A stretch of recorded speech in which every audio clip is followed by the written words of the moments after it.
Every guy wishes for a baddie wife and a family, just like our big boy right here. You see, has been lonely his whole life. But one Christmas Eve, after donating to a Santa comes and makes his wish come true. Now he finds himself awakened in another world. Slowly rising, he rubs his head, sensing discomfort. The moment he opens his eyes, confusion fills his expression. He quickly realizes he is trapped inside a wooden cage being dragged by a wagon in what appears to be a medieval setting.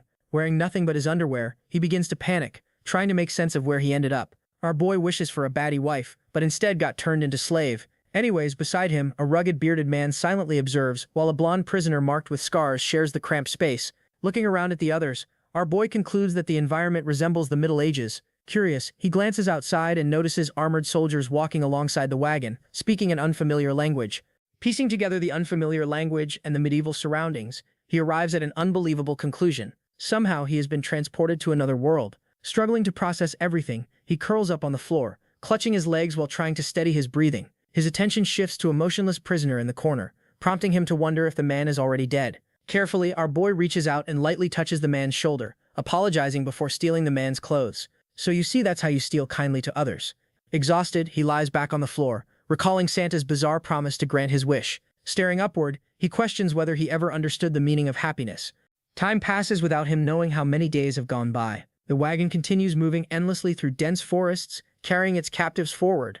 During this time, he realizes that everyone inside the cage is enslaved. Gradually, he understands that the soldiers are transporting them until they find buyers willing to purchase human lives. Eventually, the sound of a lock opening interrupts the monotony. The prisoners are lined up outside as a village chief inspects them, selecting those in the best condition. Though his pride is wounded by being reduced to a slave, he finds a small sense of hope. Believing in his physique, he assumes he will be purchased quickly and escape the wagon. That thought becomes the first moment of optimism since his arrival. Reality soon shatters that hope. After being rejected by several villages in succession, his expression grows empty. Anyone would be depressed that even being a slave you're still getting rejected. The wagon moves on again, leaving another village behind without a sail.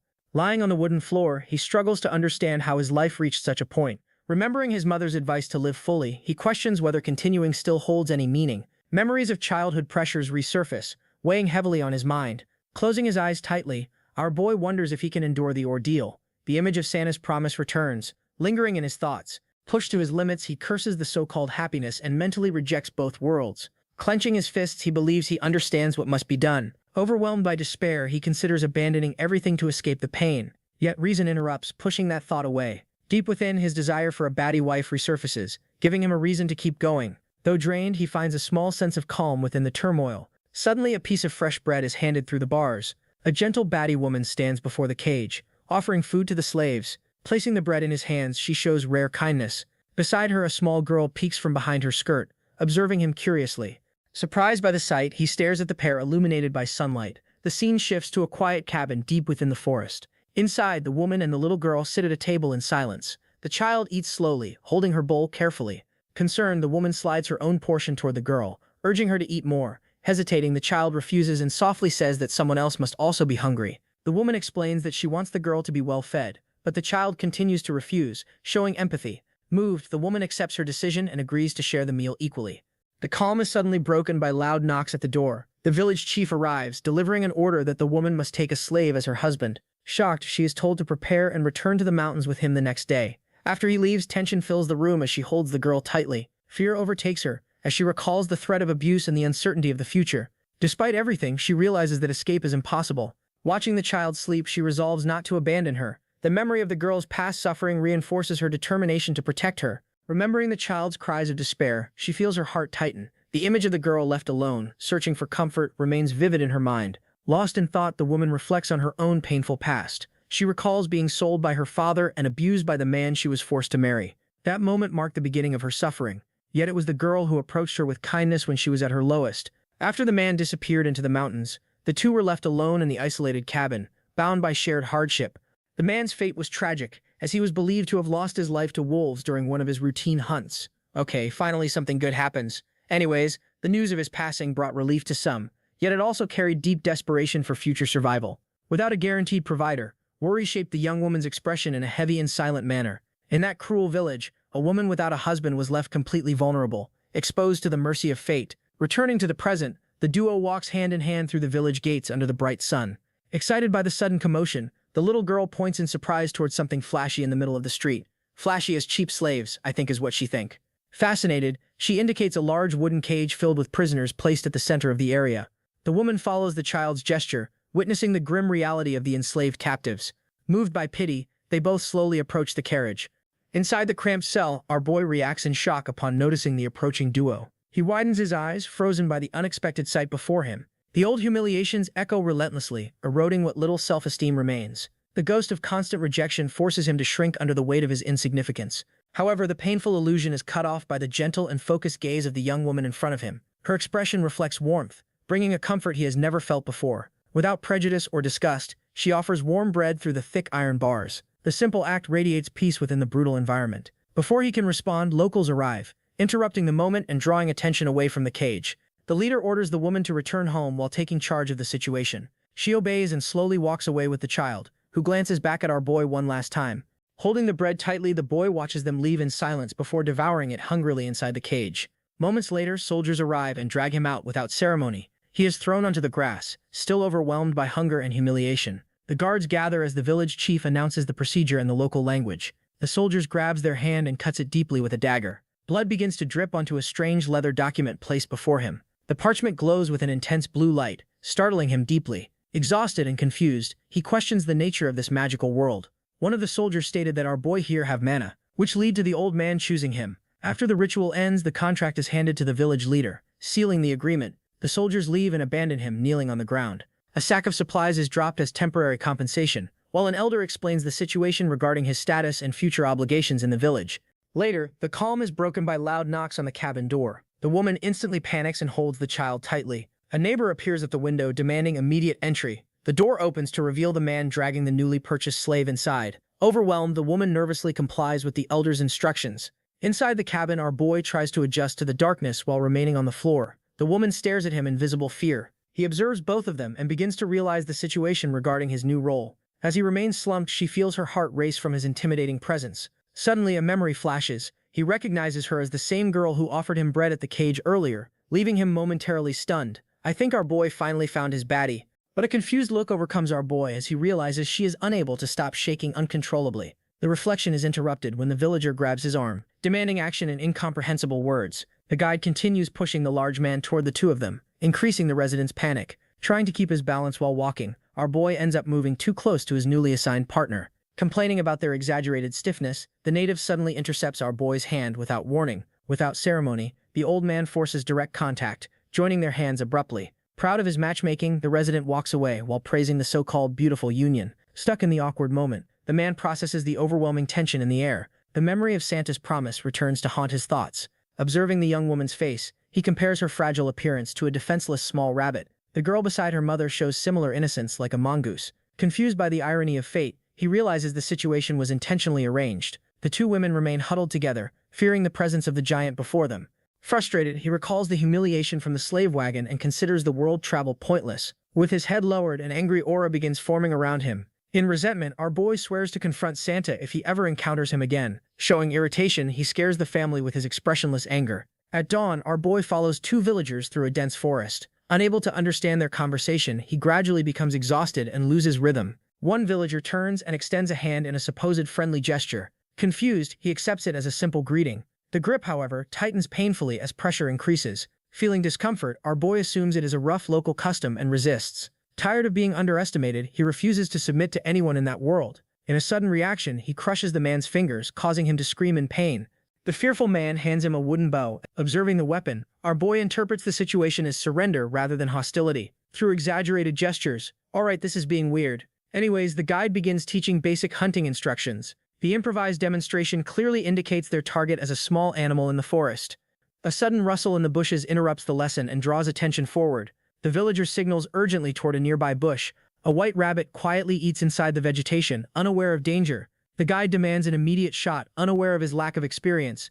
Nervous, our boy pulls the bowstring while doubting his ability. As his stance stabilizes, the weapon glows with a faint blue magical aura. Both men stand stunned by the destructive force. The rabbit escapes unharmed, leaving them speechless. Surprised by the destruction, our boy tries to understand the power hidden within the simple bow. He remains silent, processing the unexpected magical force. He then notices his wife approaching with a child through the forest. His heart reacts slightly upon seeing them again. The hunters pause while the women approach calmly. Soon they sit together and begin a simple meal on the ground. The woman and child eat while our boy silently observes. A bowl of hot stew is offered to him. He begins eating quietly while watching the mother feed the child. The gentle interaction brings him unexpected calmness. He reflects on the concept of family, something foreign throughout his entire life. Yet now he feels he has gained one unintentionally. He briefly considers revenge against Santa, but abandons the thought. Instead, he expresses silent gratitude for the strange gift of this life. Okay, I think we all gonna find a Santa beggar after this video. Anyways, the next day, their routine continues along a forest trail. Carrying supplies, our boy looks back to check on them. The woman appears exhausted while holding the child's hand. Unable to communicate, he regrets not being able to help verbally. He decides he must adapt quickly to this world. Suddenly, he stops walking in silence on the dirt road. A childhood memory surfaces about protecting others without hesitation. Motivated, he turns back toward the two women that are struggling and tired of climbing. They become frightened as he approaches. The child trembles in fear. Our boy crouches and attempts to reassure them of safety. The woman misunderstands and pleads for mercy in panic. The child begins crying loudly. Realizing their fear, he carefully adjusts his expression. He politely says, "Excuse me," and extends his arms slowly. In one motion, he lifts the woman into his arms, surprising her completely. He then picks up the child with ease using his other arm. Calmly, he stabilizes both of them against his body while carrying supplies on his back. Despite the weight, he shows no strain at all. The child, surprised by his gentleness, resting on our boy's broad shoulder, the woman widens her eyes, amazed by the situation. She urges them to hold on tight as our boy resumes walking. Moving forward with ease, he finds it strange how light they both feel, even while carrying everything else. Focused on improving that, he resolves to learn the language and master hunting soon, so he can fill the house with meat. Looking into his partner's eyes, our boy realizes he will have a lot of work ahead of him. Gradually, the young woman's tension decreases, and she allows herself to rest her head on his neck. Her delicate hands grip the giant's shirt firmly. Feeling that subtle squeeze, our boy continues the journey in silence. The long walk through the forest finally ends in a more isolated area. The old man says goodbye, bowing before a rustic cabin while our boy expresses his gratitude for the help. After the villager's departure, the outsider stares at the crumbling wooden structure. Analyzing the new home, he notices that the place feels even colder than his old rooftop room. Our boy feels a shiver just imagining the hardship awaiting them in an unheated place. Pushing the old door open with his free hand, he enters the residence. However, the scene inside leaves our boy completely confused. Once on solid ground, the young wife gets a huge scare when she sees the environment. Tears begin to stream down her face, prompting our boy to question the reason for her distress. Desperate, the young lady runs out of the shack. Our boy follows her, trying to grasp the seriousness of the situation. Standing in the middle of the completely empty living room, he finally understands the cause of such panic. The young lady deduces that while he was trapped in the village, the locals took absolutely everything from the house. Without materials to fix the walls and no weapons to ward off predators, the situation becomes extremely critical. Walking through the yard, he finds the young lady collapsed on the grass, crying uncontrollably. To calm things down, he sits beside her on the ground. In a friendly gesture, he places his hand on top of her head. Surprising the young woman, gently patting her head, he tries to reassure her of safety. He softly tells his wife not to worry about anything, and with teary eyes, she tries to interpret the intentions of that giant stranger. The young lady's mind fills with cruel doubt since they do not share the same language, and he lacks the skills needed to hunt. The fear of not being able to survive together in that hostile environment tightens her chest. However, a calm and welcoming smile forms on our boy's face. Radiating confidence, he assures her that he will protect his new family from any danger. Even without understanding the exact words, the affectionate gesture drives away the young woman's anxiety. The tears continue, but the feeling of dread slowly fades from her eyes. Deep down, the woman wonders why she feels such relief around him. Recalling his past, Joan thinks about how he lived alone ever since his parents passed away in his original world. Even so, the young man fought hard and endured every hardship to survive. Keeping that in mind, our boy realizes that now he has no reason to falter since he finally has a family. Radiating determination, he affirms that he will do whatever it takes to provide for them. Sitting on the grass, the young wife wipes away her tears while listening to his comforting presence. Suddenly, a noise catches their attention. The little girl runs toward them, pleading for the big man not to harm the woman. In a protective impulse, the child hugs the mother figure tightly, trying to shield her. Watching the scene, our boy remains silent in the face of the child's bravery. He observes the crying woman and the trembling girl beside her, realizing how unusual the situation is. Several thoughts rush through his mind, questioning whose child she is and why the young woman shared food with him earlier. In that moment, he also tries to understand the reason behind so much suffering. Despite the doubts, our boy firmly believes that if they stay together, they can become a real family. Determined, he vows to become a good husband and a reliable father, ensuring they will never cry again. Our boy silently promises that he will do everything so they never regret staying with him. As the sun sets, the air around the old wooden cabin turns cold. Inside the empty house, the trio sits on the floor, keeping their distance. Hand on his head, our boy laments the situation, feeling as though they have returned to the beginning after making progress. Still, he feels relieved to see that they are cautious rather than terrified of him. Suddenly, he comes up with an idea to ease the tension. Without hesitation, he moves closer across the wooden floor, pointing at his own chest, revealing his name as Kim Joo-han while pronouncing it slowly. Surprised by the gesture, the young wife lets out a small sigh of understanding. Extending his hand toward her, he asks to learn her name. Hesitant at first, the woman finally responds shyly, revealing her name is Riji. After hearing it, our boy repeats the word to remember it. Encouraged by the progress, he expresses that he finds her name beautiful. Then he turns his attention to the frightened little girl, trying to learn her name as well. However, the child retreats in silence, leaving him confused. Seeing her expression, he realizes she may not have been given a name yet. From that realization, Kim adopts a thoughtful posture, searching for a solution. With a gentle touch on the girl's head, he lets her know he will choose a special name for her. Inspired by a story from his world, he decides to call her Dorothy, based on a brave girl who travels through magical lands and meets many companions. His wish is for the child to find happiness and grow beautifully. Trying to get used to the sound, the little one repeats the name while he explains its meaning. Enchanted by the gesture, the new Dorothy shows a bright smile. Sometime later, outside the cabin, the makeshift lumberjack brings the axe down hard on a log. Hiding behind a tree, Riji watches him, thinking that man is very strange. She reflects that even though he is much larger than her former violent husband, the outsider treats her with unexpected kindness. To her, that mysterious giant feels entirely different from anyone she has ever known. She softly tries to pronounce his name, noticing how gentle his voice sounds despite the language barrier. Remembering her past, she admits to herself that she has never been treated with such care before. Watching him work tirelessly, she wonders about the reason behind his kindness. At that moment, Kim notices her watching from afar and waves, calling her over with visible excitement. Surprised at being seen, the woman focuses on his dark hair and eyes, quietly observing the man who has begun to change her world. An old piece of gossip crosses Riji's mind, recalling rumors that an enemy nation managed to summon a legendary hero. The legend describes an imposing warrior possessing the very same physical traits as Kim. While Kim walks calmly toward her, Riji continues analyzing the situation. With sunlight hitting him directly, she notices his features truly resemble the figure from the legend. However, the young wife soon dismisses the idea, reasoning that someone that important would be in a grand palace and not in a miserable village.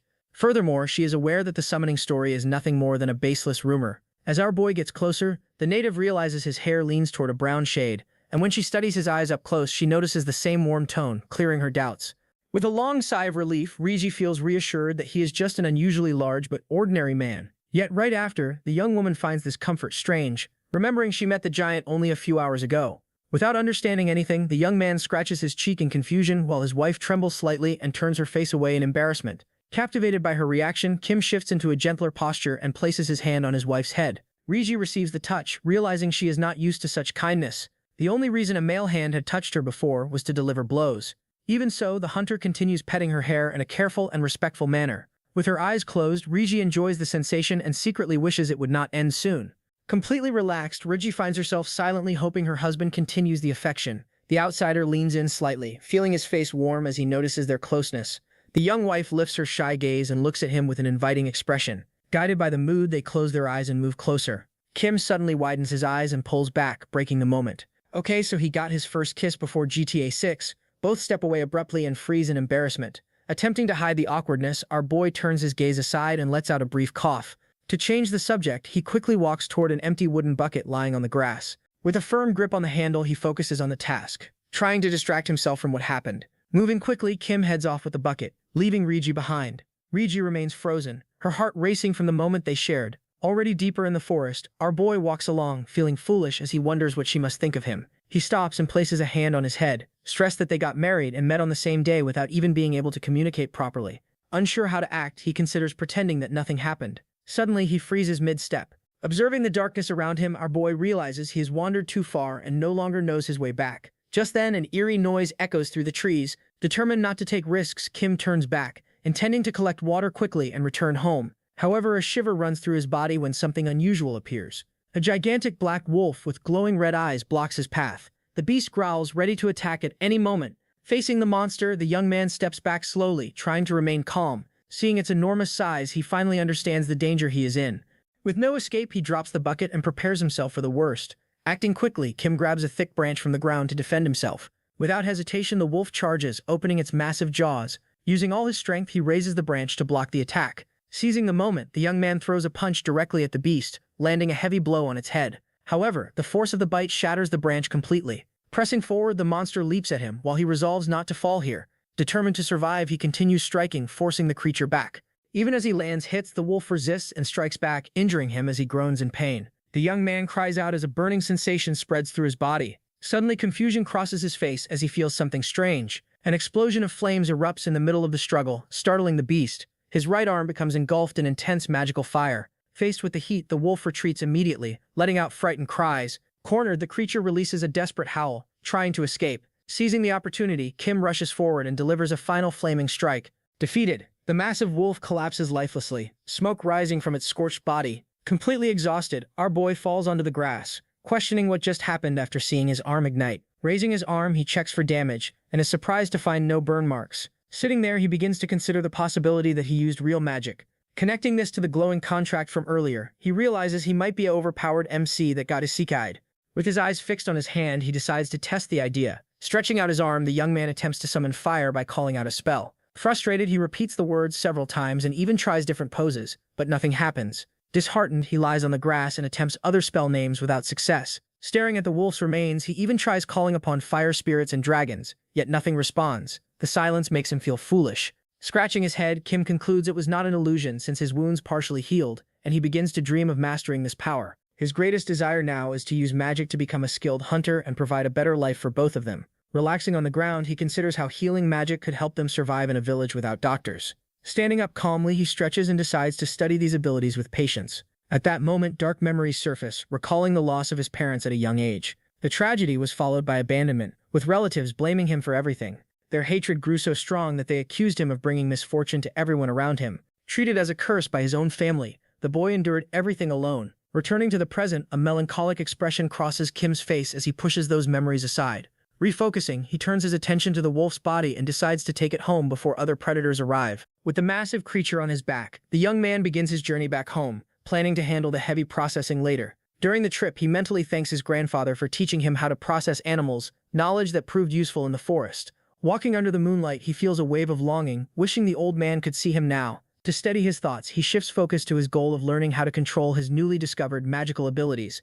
Meanwhile, inside the old cabin lit by a fireplace, Ridgie carefully prepares food. Needing assistance, she asks the nearby child for a bowl. Little Dorothy happily hands it over and receives a gentle pat on the head. Overjoyed, Dorothy smiles brightly, feeling warmth from the new family. She then runs around the cabin in excitement, full of energy. Curious about the outside, she leans toward the window and peers into the dark night. While observing the entrance, Ridgie notices movement and lets out a confused murmur. Suddenly, the head of a wolf-like monster appears, causing Dorothy to scream in terror and run away crying. Ridgie is startled by the scream and quickly grabs a kitchen knife, preparing instinctively for danger. Holding the knife firmly, Raji runs toward the door, telling Dorothy to stay back. Upon reaching the entrance, she freezes at the sight outside. The young man appears carrying the huge beast remains, panting from effort. Hearing Raji's voice, he drops the load to the ground just as she rushes out in panic, believing he was attacked. Confused by the situation, he sits down near the entrance, observing their reactions. Raji stops abruptly when she realizes he is unharmed. Overwhelmed with relief, her strength gives out and the knife slips from her hand into the grass. She quickly checks him, while he reassures her that he is fine and only suffered a minor arm injury. Dorothy cautiously approaches and touches his leg in silence. Holding his wife's hands, he calms them both, insisting there is no need to worry. Relieved, Raji suddenly hugs him tightly. The young man tries to understand her reaction, realizing it is relief. Dorothy also clings to his leg while crying. Seeing this, he silently vows not to put them through fear like this again. Okay, I think I really need that Santa now. The next morning, the cabin is calm under daylight. The young man is already outside, processing the monster's remains on a wooden table. With careful cuts, he separates usable parts, sweat forming as the work takes longer than expected. He reflects that his grandfather made it look much easier. Exhausted, he considers improving his hunting methods for efficiency. After finishing the main portion, Reggie steps outside carrying a wooden bucket. He calls her name and she quickly approaches. After placing the bucket down, she gestures for him to store the meat inside. He understands and begins transferring it. He then tries to recall how to say thank you in their language. Hesitating, he awkwardly says thank you. Reggie becomes delighted and repeats the word back, confirming his pronunciation. The young man briefly worries he said something wrong, but she smiles warmly and reassures him. Reggie, surprised by his gratitude, becomes emotional while watching him work. She touches her lips, recalling their accidental kiss earlier that we got before GTA 6, causing her face to turn red. She wonders if he had ever shared such closeness with anyone before her, which makes her heart tighten. Suddenly, she runs toward him and tries to help with the work, finding it strange that he handles everything alone. In her rush, she accidentally bumps into him. Tension rises as she closes her eyes, expecting awkwardness. He leans in and gently kisses her forehead. She steps back, embarrassed by her own expectations. Without understanding her reaction, he moves closer again. Determined, she keeps her eyes open this time. Then he surprises her by giving her a soft kiss on the lips. She freezes completely. Nearby, the child watches silently from the doorway. Embarrassed by being seen, Riji quickly runs back inside the house. Later, the young man picks up the supplies and heads down the dirt path with the child following behind him. He turns back and gives a gentle smile, silently expressing gratitude. Still flustered, wondering if he forgot to properly acknowledge her by name. Right in the middle of the path, our boy places the heavy load down and properly calls Dorothy over. Radiant from the acknowledgement, Dorothy rushes in and helps push with all her strength. Meanwhile, inside the cabin, Lizzie strokes the dark fur of the hunted beast. From where he stands, our boy finds it odd that she is drying the smelly hide indoors. Suddenly, our boy understands the reason behind it, realizing the pelt holds great value. Excited, Dorothy helps clean the thick hide, fascinated by its softness as she touches it. The sight draws genuine laughter from Lizzie, while our boy smiles in quiet satisfaction knowing he has brought joy to his new family. The day moves forward peacefully on the quiet property near the forest. While preparing supplies, the meat is seasoned for preservation. Focused, our boy carefully observes the process to learn proper storage. Lizzie's happiness over saving the animal's fat relieves him, realizing it was not wasted. With a new goal forming, our boy feels the pressure to understand basic survival skills. Determined, our boy decides to quickly learn the local trading system to secure their future. Without hesitation, he stands, ready to return to work. Before he steps out, Lizzie rushes over and blocks the doorway. Confused, our boy asks if she wants him to rest longer, then assures her he has recovered and feels no pain. Gently touching her shoulder, our boy tells her not to worry and that he will not overexert himself. Lizzie watches silently as he walks out. Already in the forest, our boy studies the trees and decides they are suitable for woodcutting practice. Gripping the axe firmly, our boy relies on his strength despite lacking knowledge of proper wood selection. Without delay, he raises the tool and swings. Meanwhile, peace surrounds the cabin. Suddenly, Kim returns, carrying an overwhelming amount of firewood on his back. The sight leaves Lizzie and Dorothy deeply impressed. As soon as our boy sits down exhausted, Lizzie approaches, unsure of what to do. Worried, she begins massaging his arm despite his reassurance that everything is fine. Touched by her concern, our boy gently expresses his gratitude. Suddenly, Dorothy runs across the wooden floor, dips her hands into a basin and rushes back, splashing water everywhere. She throws water onto our boy, leaving him soaked and confused. Lizzie panics, trying to apologize for the child's behavior, but Dorothy simply stares at him, expecting praise. Understanding her intent, our boy pats her head and thanks her kindly. Encouraged, she runs to get more water, while Lizzie desperately tries to stop her. Later, as our boy dries himself by the fireplace with Lizzie's help, he reflects that everything feels like a dream. He never imagined having such happiness and silently vows to protect their smiles. Night soon falls over the isolated mountain home, with smoke rising from the chimney as the fire burns. Gathered around the table, the family shares a warm meal. Exhausted, Dorothy falls asleep beside it, and our boy gently strokes her head. Lizzie giggles softly at the peaceful scene. Carefully, our boy lifts the sleeping child and carries her to bed, while Lizzie begins cleaning up. He walks slowly and places Dorothy to the bed, ensuring she remains undisturbed. As they work, his hand brushes hers lightly, causing her to tense and grow shy. Noticing this, our boy becomes confused by her sudden silence. The atmosphere grows more intimate, and our boy gently pulls her into a warm embrace.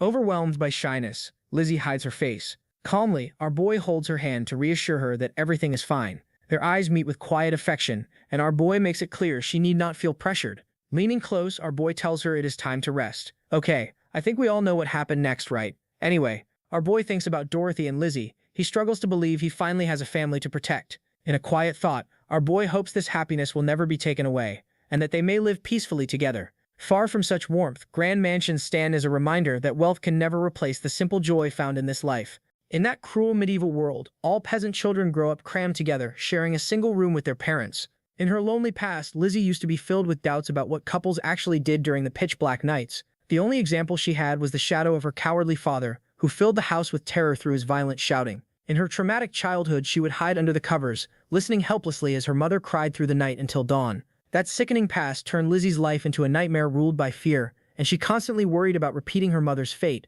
Suddenly, Lizzie's beautiful eyes slowly open, chasing away the lingering nightmares. The crackling sound of the burning wood gently wakes her from her rest. Disoriented, she realizes she is lying on a bed instead of the hard floor where she fell asleep. Surprised by the care, Lizzie notices that our boy offered his arm as a pillow for her comfort. Embracing that warmth, Lizzie finally feels the peace she has long searched for. Watching him sleep, she realizes that nights between couples do not have to be frightening. She reflects on how her life has been changing ever since she met him. At that moment, our boy begins to wake slightly, catching Lizzie off guard. Still half asleep, our boy pulls Lizzie and Dorothy closer into a warm embrace. Her heart races from the sudden closeness, overwhelmed by emotions she cannot contain. Wanting the moment to last forever, she remains still in silence. Soon, the morning sun fills the cabin, fully waking our boy. Rising carefully, our boy leaves the bed without disturbing the still sleeping child, giving Dorothy a gentle pat before stepping away. Already awake, Lizzie enters carrying a wooden bucket. Quickly, our boy takes the handle from her to ease the weight, surprising her slightly. Without effort, our boy lifts the heavy container and pours the water into the cauldron over the fire. Turning toward her, our boy speaks in his native language, leaving Lizzie confused. Not understanding, she simply stares at him. Our boy asks if she slept well, then notices her face turning red. Lizzie nods, and our boy realizes his affectionate way of addressing her may have embarrassed her. Trying to adjust, our boy asks what he should call her, suggesting her name instead. Lizzie softly asks him to continue calling her honey, which brings a smile to our boy. Granting her wish, our boy gently repeats the term, making her hide her face in embarrassment. Flustered, she turns away, trying to conceal her emotions. Finding her reaction adorable, our boy feels tempted to tease her further. Lightly tapping her shoulder, our boy asks her to look at him. At that moment, Dorothy suddenly wakes with a small jump. Half asleep, she mumbles that she wants meat, then climbs down clumsily from the bed. Driven by hunger, the child rushes toward them but runs past without stopping. Her eyes shine as she spots a large piece of hanging meat. The couple bursts into laughter as she hugs the barrel, struggling to reach it. Watching her, our boy feels charmed by her innocence and excitement. Her hunger keeps her clinging to the wood, swinging her legs endlessly. Determined, our boy resolves to work hard on today's hunt to keep their supplies full. Walking confidently through the forest, our boy feels ready to face even another giant wolf. This time, our boy carries his axe, trusting it as a reliable weapon. His steps crush the damp grass as he moves deeper into the silent woods. Suddenly, our boy stops, sensing something unusual in the air. Turning quickly, our boy feels an overwhelming pressure fill the surroundings. Tightening his grip on the axe, our boy senses a suffocating presence despite the open space. Tense and alert, our boy prepares himself for whatever danger may appear. Heavy footsteps echo through the fog, revealing a figure approaching slowly. Instead of a beast, our boy realizes it is a human. The hooded stranger shows no hostility as he walks closer. As the figure's face becomes visible, our boy sees an older man with a thin beard. Suspicious of the strange pressure surrounding him, our boy wonders who this unsettling stranger could be.